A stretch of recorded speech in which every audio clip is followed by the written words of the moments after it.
Commodore 64 was originally released in August of 1982 with a sales price of $595. That's over $1,800 today when accounting for inflation. Being that Commodore produced many of its own parts, the price did come down over time. The Commodore 64's operating system is Commodore kernel.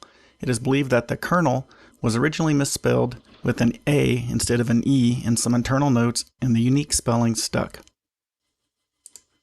The Commodore 64 is in the Guinness Book of World Records for being the best-selling desktop computer of all time, with somewhere between 12.5 million and 30 million units sold, depending on who you ask.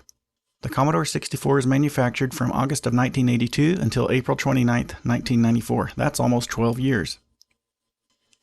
Commodore licensed BASIC from Microsoft back in 1977 for a flat one-time fee.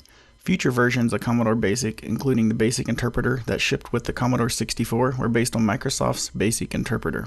Although CBM BASIC version 4 was available when the Commodore 64 released, version 2 was shipped with the Commodore 64 because it could fit into smaller ROM chips, reducing the manufacturing cost.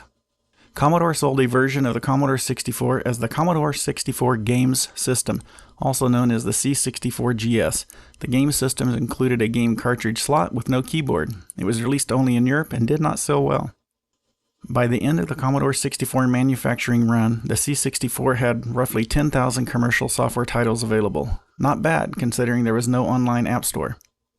While it's been nearly 3 decades since the Commodore 64 was last produced, there is still a thriving community for the C64. There are new games, apps, and even operating systems being actively developed today.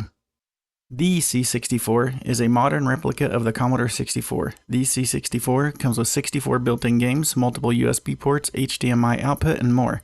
With a USB thumb drive, you have access to thousands of apps and games. In the 1980s, there were some radio stations that broadcast programs for computers, including the Commodore 64. The broadcaster would let you know to get your recorders ready, and you would record the audio onto cassette tape to later load onto your computer. There are numerous emulators available for the Commodore 64. Some emulators run directly on your browser, whereas others can be installed on your PC and include tons of features. There are also C64 emulators for your smartphone. The CPU of the Commodore 64 ran at roughly 1 MHz. By comparison, today's modern computers run 4,000 to 5,000 times faster.